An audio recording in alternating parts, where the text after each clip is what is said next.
My name is Allison, and I am 29 years old. I have always tried to believe that family comes first, no matter what. I am an elementary school teacher, and I have spent my life making space for people, especially my sister Rachel. I thought if I stayed patient, if I kept showing up, things would eventually get better between us. That belief shattered at Rachel's birthday dinner. The invitation had come in a thick white envelope with elegant gold lettering. It looked like a wedding invitation, not a birthday dinner.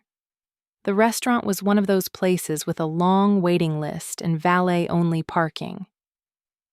I thought this was a chance for us to reconnect, to find some piece of the childhood bond we once had. I spent hours picking out the perfect gift. I found a vintage silver locket just like the one our grandmother used to wear, the one Rachel had lost years ago. I had it engraved with our grandmother's initials. It cost nearly my whole paycheck, but I didn't care. I just wanted to make her feel loved. When I arrived at the restaurant, the valet barely hid his surprise as he took the keys to my 10-year-old sedan. I could see the other guests pulling up in shiny luxury cars. I straightened my simple navy blue dress and walked inside holding the carefully wrapped gift. The restaurant smelled like fresh flowers and expensive wine. The hostess greeted me with a polite smile, checked the tablet, and led me toward the private dining section. As we walked, I scanned the tables looking for Rachel. I spotted her immediately. She looked flawless in a red designer dress, laughing with her husband Brandon and their circle of wealthy friends. The whole scene sparkled under the soft lights. Rachel waved when she saw me. Her smile didn't quite reach her eyes. She air-kissed near my cheek, careful not to smudge her makeup. Brandon's handshake was brief, his eyes already moving past me. He said they almost thought I wouldn't show up. I handed Rachel the gift bag, my heart beating a little faster. I told her I wouldn't miss her birthday for anything. She said thanks, barely glancing at the package before dropping it onto a side table with the other gifts wrapped in designer store bags. Before I could say more, she turned to chat with someone else. Brandon offered to show me to my seat. He walked ahead and I followed, expecting to sit with the rest of the guests. But he kept walking past the beautifully set main table to a smaller table tucked in the corner. The table was lower, the chairs smaller, and there were crayons and coloring sheets on top. I stopped, confused. Brandon turned to me with a slow smirk. He said this was the kids' table. Only important guests sit with the adults. I looked at him, trying to process what he was saying. He nodded toward the empty seats and said I would probably feel more comfortable here since I work with children every day. I stood frozen, feeling the heat rush to my face. I glanced at the main table where servers were pouring wine into crystal glasses. I looked back at the kids' table where plastic cups with lids were already set. Other guests nearby had paused their conversations, watching the scene unfold. I looked around for Rachel and found her standing across the room. She was watching but made no move to help. I told Brandon there must be a mistake, that I would speak to Rachel. He shrugged and said it was her idea. I walked over to her, forcing my voice to stay steady. I told her Brandon had seated me at the children's table. She sighed like I was causing a scene. She told me the adult table was full with their friends and Brandon's work associates. She said she thought I would understand. Understand being humiliated like this, I asked. Rachel told me not to be so dramatic. She said it was just a seating arrangement. I said I would sit wherever they wanted, but they should at least set a place for me. She looked at Brandon, who had followed me over. They shared a glance that said everything. Rachel said there was no place setting for me. She said they weren't sure I would come since I always seemed so busy with my teaching. I reminded her I had RSVP'd weeks ago. She shrugged and said, "I guess you're not that important." The words hit me hard. I stared at her, this woman who used to hold my hand when I was afraid of the dark. I realized this wasn't an accident. They wanted to show me my place. I took a deep breath. I said then, "I'm leaving." I reached for the gift bag I had brought for her and wished her a happy birthday one last time. Rachel's expression faltered just for a second, as if she hadn't expected me to actually walk out. She said I was overreacting, and warned me that if I left, I shouldn't expect another invitation. I told her I wouldn't want one. I turned and walked toward the exit. I heard people whispering as I passed, but didn't stop. I reached the valet stand, and the young man looked surprised to see me back so soon. He handed me my keys without a word. I drove away with the carefully wrapped locket still sitting on the passenger seat, now heavy with disappointment. I didn't cry right away. I kept my hands tight on the steering wheel, focusing on each green light each turn. But when I reached the quiet street near my apartment, the tears came fast, blurring everything in front of me. That dinner broke something in me. It was the night I realized my place in Rachel's life had become optional, disposable. It was the night I stopped waiting for her to choose me. When I think back to my childhood, the first face that always comes to mind is Rachel's. She was my older sister by 3 years, and for a long time she was my entire world. We grew up in a small 2-bedroom house on the edge of town, where we shared bunk beds and whispered secrets after the lights went out. Rachel always slept on the top bunk because she said it made her feel brave. She used to lean over the edge and tell me stories until I fell asleep.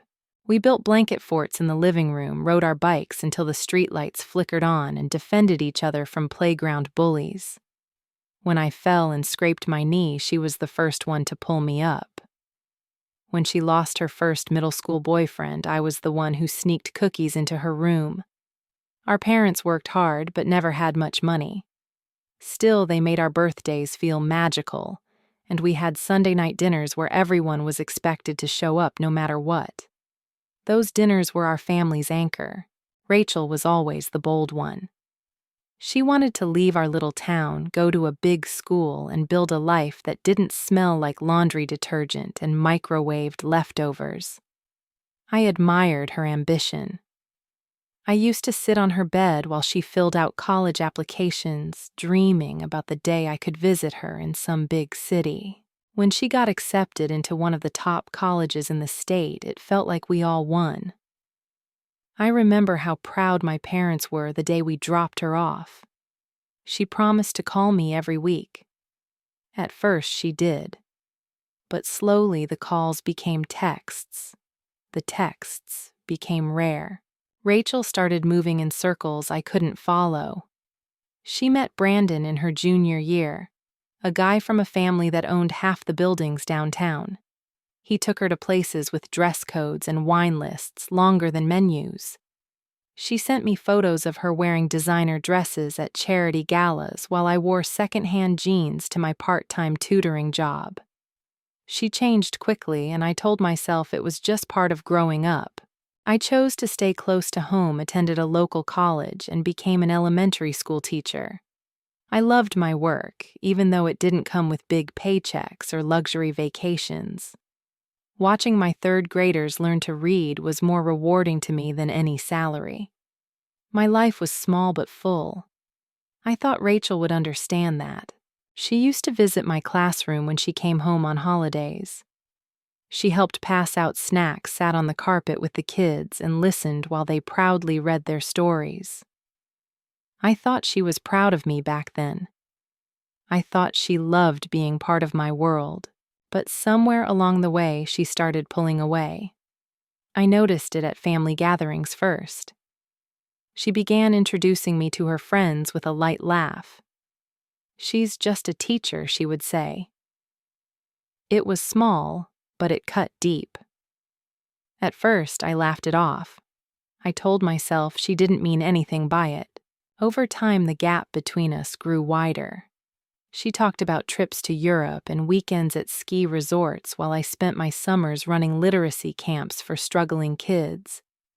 She would cancel lunch plans at the last minute, sending quick texts about Brandon's business dinners or surprise shopping trips.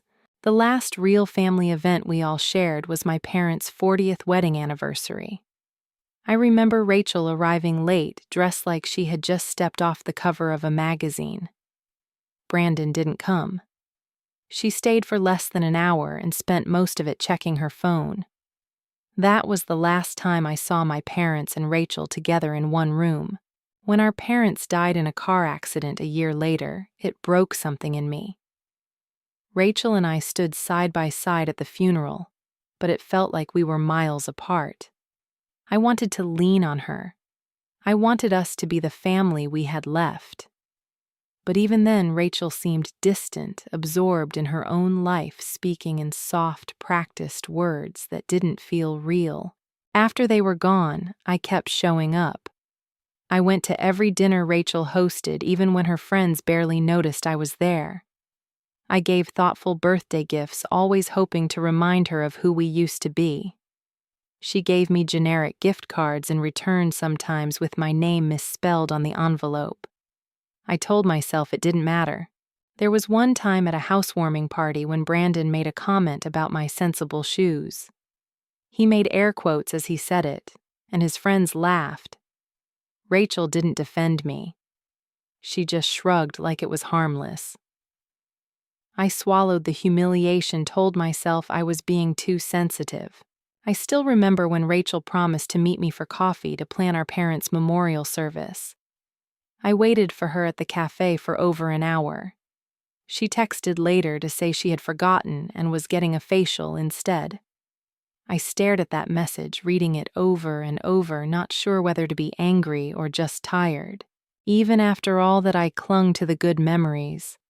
I told myself family was complicated. I told myself she was busy. I held on because I didn't want to lose the only sibling I had left. Looking back now, I can see I was chasing someone who no longer existed. The sister who used to hold my hand when I was scared. The sister who taught me how to ride a bike, who told me bedtime stories from the top bunk. That version of Rachel had been gone for a long time. I just couldn't bring myself to admit it. I spent 2 weeks searching for the perfect gift. I wanted something that would mean something. Something that would remind Rachel of who we were before everything changed. I found it in a small antique shop on the west side of town. Tucked in a dusty glass case was a vintage silver locket almost identical to the one our grandmother used to wear. Rachel had lost hers years ago, and I remembered how upset she had been. I had the back of the locket engraved with our grandmother's initials. I spent nearly an entire paycheck on it, but it felt right. I wanted to give her something that would matter more than money or brands, something that would pull us back to a time when family meant everything. I wrapped it carefully, choosing silver paper and a soft white ribbon. I imagined the look on her face when she opened it. I imagined that maybe it would remind her of us. I bought a new dress for the dinner. A navy blue dress that was simple but elegant. I spent extra time fixing my hair, adding small curls like Rachel used to do for me when we were teenagers. I practiced polite conversation in my head, thinking of the things I could say to Brandon's business friends. I told myself this was a chance to start over. This was a chance to remind Rachel that I was still here. Still her sister. Still the person who had always stood by her. I arrived at the restaurant early, parking my old car among rows of sleek black sedans and luxury SUVs. The valet glanced at my car, his face blank, but his eyes giving him away. He took my keys and I smoothed my dress, suddenly feeling like I didn't belong. Inside the restaurant was breathtaking. Tall ceilings, soft lighting, white linen tablecloths, and a quiet hum of low conversations. I gave Rachel's name to the hostess, who smiled and led me toward the back where the private dining area had been reserved. My heart picked up when I saw Rachel. She was beautiful as always, wearing a deep red dress, her hair perfectly styled. She was laughing with Brandon and a few of their friends, holding a glass of champagne, like she belonged in that world. When she saw me, she waved with a small, controlled smile. She leaned in with an air kiss and told Brandon I had made it. He shook my hand briefly, his eyes already drifting past me. He told me they weren't sure I would come. I told him of course I would. Rachel's birthday had always mattered to me. I handed her the carefully wrapped gift bag. She glanced at it and said thanks, then placed it on a nearby table without a second look. She was already turning away to join another conversation. Brandon offered to show me to my seat. I followed him through the main dining area, expecting to join the other adults at the beautifully set table. But he kept walking past the crystal glasses and neatly folded napkins until we reached a small round table in the corner. It was lower than the others, and on top were coloring pages, crayons, and plastic cups with lids. I paused, confused. Brandon gestured to the table and told me this was my seat. I stared at him, unsure if I had heard him right. He smiled in that way that wasn't really a smile. He told me only important guests sit with the adults. He said I was probably more comfortable here since I worked with children all day. I felt my face go hot as the room around me seemed to quiet. A few people nearby glanced in our direction, their expressions hovering between curiosity and discomfort. I turned, searching for Rachel. She was standing across the room watching us. She didn't move. She didn't say anything. She just turned back to her conversation, leaving me standing there. I told Brandon there must be a mistake. I said I would go speak with Rachel. He shrugged and told me the seating was her idea. I crossed the room, careful not to stumble in my heels. I told Rachel quietly that Brandon had seated me at the kids' table. She sighed as if I was the one causing a problem. She said the adult table was full. She said Brandon's business associates were there and they needed those seats. I asked if she realized how humiliating this was. She told me not to be dramatic. She said it was just a seat.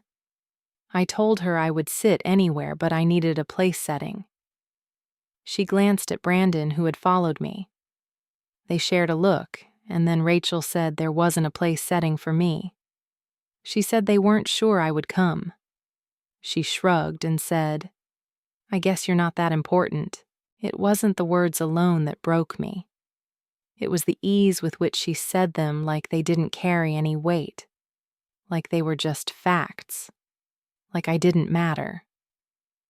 I looked at her, and for a brief second I thought maybe she would realize what she was doing. But she didn't. I said, "Then I'm leaving."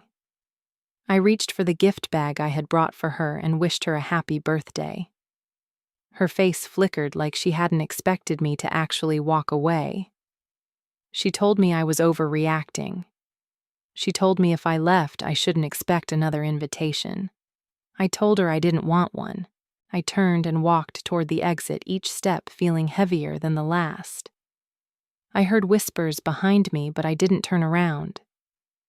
The valet handed me my keys without speaking. I slid into the driver's seat, the gift bag still on the passenger side. I drove slowly, my chest tight, my throat burning. I wanted to believe I was wrong, that this was all some misunderstanding, but deep down I knew. It had never been a mistake. It had been a choice. Rachel had chosen her friends, her image, her comfort. She had chosen Brandon's world over me. When I reached my apartment, I sat in the car for a long time. I kept my hands on the steering wheel, staring at nothing. The locket sat untouched beside me, the silver ribbon still perfect. I had chosen that gift with love. I had imagined it would bring us closer. but now it sat between us like a reminder that I would always be on the outside looking in. I didn't bring the gift inside right away. I left it in the car that night. I sat in the dark, breathing through the ache in my chest, replaying every moment of that dinner. It was the night I finally stopped pretending. It was the night I realized that sometimes choosing yourself means walking away even when it breaks your heart. I spent the next few days moving through life in a daze. I went to work, smiled at my students, and graded papers, but my mind was somewhere else. The birthday dinner replayed over and over, the scene stuck on a loop. I kept hearing Brandon's smirk, Rachel's cold words, the scrape of plastic chairs at the kids' table. The memory wrapped around me like a tight band I couldn't loosen. When I finally told Kara what happened, I expected her to tell me to forgive Rachel, to try again, to keep the peace. But she didn't. Kara showed up at my apartment that same night with a bottle of wine, a bag of chocolate chip cookies, and a look that told me she was ready to fight for me when I couldn't. I told her everything. I told her about the kids' table, the missing place setting, Rachel's words, Brandon's smirk. I told her about the small humiliations that had been building for years. The canceled plans, the careless introductions, the gift cards with the wrong names. Each story tumbled out faster than the last, like I had been holding them in for far too long. Kara listened without cutting me off. When I finished, she told me something no one else had ever said. She told me that what Rachel had done wasn't just rude. It was emotional abuse, and I didn't have to keep accepting it. Those words hit me harder than I expected. I had spent so long explaining away Rachel's behavior that I had never stopped to name it. I had never called it what it was. I thought that because we were family, I was supposed to keep showing up no matter how much it hurt. That night, Kara helped me see a pattern I hadn't wanted to see. She reminded me that the people who love us don't make us feel small on purpose. They don't humiliate us and call it a joke. In the days that followed, I started pulling back the layers of what I had accepted. I thought about the time Rachel forgot to tell me about our cousin's wedding until the day before. I thought about the family Christmas where I was the only one to receive a generic gift card. I thought about all the times Brandon had made cutting comments while Rachel stood by and said nothing. It wasn't just the birthday dinner. It was years of being pushed aside, minimized, made to feel like a burden. One afternoon, while cleaning out an old storage box in my closet, I found my mother's journal. I had packed it away after her funeral, not ready to face the weight of her words. I sat on my bedroom floor, carefully turning the pages, not sure what I was hoping to find. In an entry written just a few months before the accident, she wrote about Rachel and me. She said she worried that Rachel was changing. She said she hoped we would find our way back to each other before pride built walls too high to climb. I ran my fingers over her handwriting, hearing her voice in my head as I read. My mother had seen what I refused to see. She had noticed the cracks, the distance, the way we were slipping away from each other. She wanted us to hold on. In another entry, she wrote that I had always been the one to keep the family together. She worried that I was carrying too much. She said she hoped I would remember to take care of myself too. Her words stayed with me, threading themselves into the quiet spaces of my days. I realized I had spent years trying to hold on to a version of my sister that no longer existed. I had been carrying the weight of our family on my back, afraid to let it fall, afraid of what it would mean if I stopped trying. I decided I couldn't carry it anymore. I called a therapist that Kara recommended, someone who specialized in family boundaries. The first session was harder than I expected. I had trouble saying the words out loud. I kept stumbling over the idea that I wasn't obligated to keep accepting Rachel's behavior just because we were sisters. The therapist told me that love without respect isn't love. She told me that setting boundaries isn't punishment, it's protection. I sat with those words for days.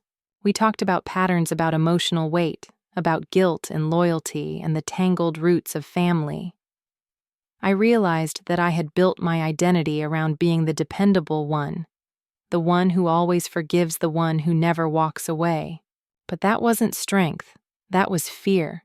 Over the next few weeks, I worked to untangle that fear. I learned that boundaries aren't walls meant to push people out. They are doors that we can choose to open or close depending on how we are treated. I realized I needed to stop waiting for Rachel to become the sister I remembered. I needed to accept the sister she had become, even if that meant stepping back. The hardest part was deciding whether to close the door completely or leave it open just a crack. I thought about the locket still sitting in my car. I thought about our childhood forts, our whispered secrets, our matching bracelets. I didn't want to erase those memories. I didn't want to give up on her entirely. So I chose to leave the door open, but I made sure she would know the conditions. I sat at my kitchen table one evening and wrote her a letter.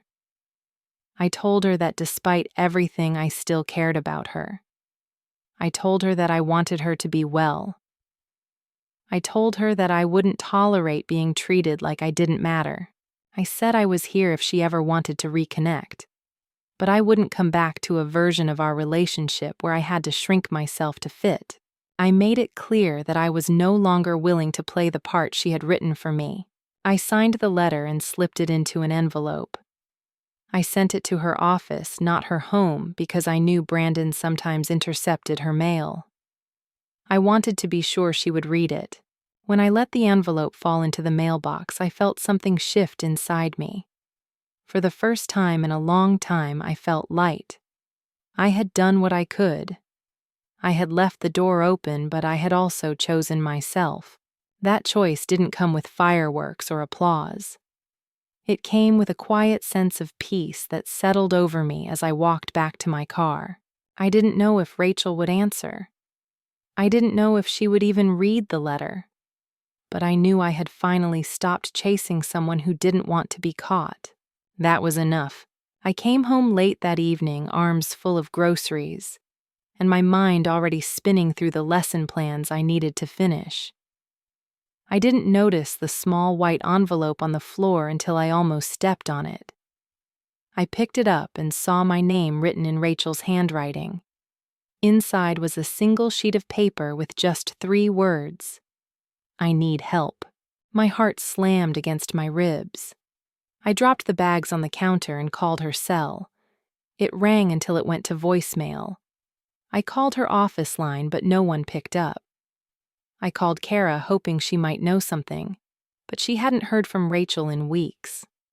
I spent the rest of the night pacing my apartment, listening for every car door, every footstep outside.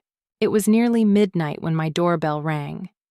When I opened the door, Rachel was standing there holding a small suitcase. She looked like a shadow of herself. Her hair was pulled back in a messy knot, her face pale, her eyes hollow. She wore jeans and a simple gray t-shirt. No makeup, no designer shoes. She said she didn't know where else to go. I stepped aside and told her to come in. She moved slowly, like her body weighed more than it should. I didn't ask questions. I just asked if she was hungry. She nodded, her lips trembling. I reheated leftover pasta while she sat silently at my kitchen counter, her fingers picking at the edge of her sleeve. When I placed the plate in front of her, she whispered thanks. She ate like someone who hadn't had a real meal in days. When she finished, she wrapped her arms around herself and finally began to talk. Brandon was gone. His investment firm had collapsed. Federal investigators had seized their assets, and their house was being repossessed. Brandon had quietly moved large amounts of money to offshore accounts in his name alone, and disappeared 3 days ago. Rachel's voice cracked when she said it. She had been left behind to deal with the mess. She told me the people she thought were her friends had vanished overnight. She had nowhere to go. She had no access to the money. Everything she built her life around had crumbled. I asked if she knew what Brandon was doing. She said she suspected. She said it was easier not to ask questions. She said she was afraid of what the answers might be. She said she didn't know how to leave because she was too afraid of losing everything. She admitted she thought she could hold it all together if she threw the right parties and wore the right clothes and smiled in the right photos. She had believed that if she looked perfect, no one would look too closely at the cracks. We sat there in the quiet, both of us carrying different kinds of grief. I told her she could stay as long as she needed. I told her I wasn't going to bring up the past tonight. I just wanted her to feel safe. Over the next few days, she settled into the small guest room in my apartment. She folded her clothes neatly in the drawers, washed her dishes carefully, kept the space clean, like she didn't want to take up too much room. She spent hours on the phone with investigators, her voice low and steady, answering their questions, untangling the damage Brandon had left behind. At night we sat on the couch together watching quiet movies. Sometimes we didn't speak at all. Sometimes the silence felt heavier than words, but not uncomfortable. She started opening up in small pieces. She told me she had always envied me, though she had never admitted it. She said I always seemed so steady, so content, so sure of myself. She had wanted that feeling. She had thought she could build it with money and reputation, but it never lasted. I told her I had envied her too. I had envied her confidence, her ability to command attention, her social ease. I told her I thought she had it all figured out. She laughed quietly, her shoulders dropping as if she was letting go of something she had held for too long. She said she had nothing figured out. She said she had just gotten better at pretending. There were moments when the old Rachel peeked through. She would make comments about my small kitchen or my simple furniture, and then her eyes would widen in guilt as she caught herself. I told her I noticed, but I also told her I knew habits didn't break overnight. We moved slowly, carefully, like we were rebuilding something fragile. She helped me grade papers in the evenings, asking about my students and smiling when I told her stories about their wild imaginations. She joined me on walks through the park where she wore sneakers instead of heels and let the wind pull her hair loose. One morning she made us pancakes and arranged the plates neatly at the table. When I sat down, she gestured to the chair across from me and told me it was my seat. She said it softly, but it meant everything. She started looking for work, wanting to earn her way back on her own terms. She found a job as a receptionist at a small nonprofit far removed from the luxury she had known. She told me she wanted to know who she was without Brandon, without the fancy house, without the expensive car. She said she wanted to build something that wouldn't crumble the second someone walked away.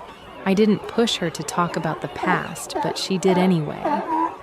She said she regretted so much. She regretted the birthday dinner. She regretted the way she had made me feel like an outsider in my own family. She said she had been so desperate to protect her image that she didn't realize what she was destroying. I told her I had wanted her to see me not as a role to fill, but as a person worth sitting at the same table. I told her that was all I ever wanted. She promised she was trying to become someone who could do that. I believed her. Our days found a rhythm.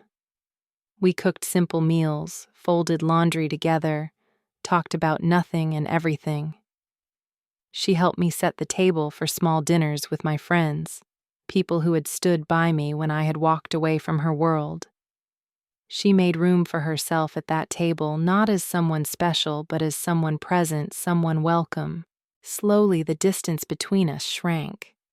Slowly, I stopped holding my breath around her. The cracks between us didn't disappear, but they stopped widening, and that was enough. On a quiet Saturday evening, Rachel and I hosted a small dinner in my apartment. It wasn't the kind of event she used to plan. There were no place cards, no expensive flower arrangements, no polished silverware, just a simple wooden table, home-cooked pasta, and the people who had been there when things fell apart. Kara brought her usual chocolate chip cookies, and a few of my co-workers from school joined us, the same ones who had listened and supported me through everything. As we set the table together, Rachel carefully placed each plate and fork, moving with quiet attention. When she reached the last chair, she paused. She pulled it out for herself and gave me a small smile. She said, "This one's mine." It was just a seat, but the meaning settled deep inside me. She was no longer deciding where I belonged. She was claiming her own place, not above anyone, not apart from anyone. Just here at the table with me. We ate, we laughed, we told stories that didn't involve the past or the people we used to try so hard to impress. Rachel didn't shrink from the simple moments. She let herself be part of them. I watched her listen closely when my friends talked about their students and their families. She asked real questions, not the kind that just filled silence. When the last plate was cleared, we sat together, our chairs side by side. I looked at her and realized I had stopped waiting for her to return to the sister I used to know.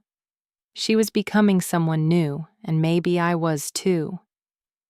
The space between us wasn't perfect, but it was honest now. Family should be a place where we grow, not a place where we accept mistreatment.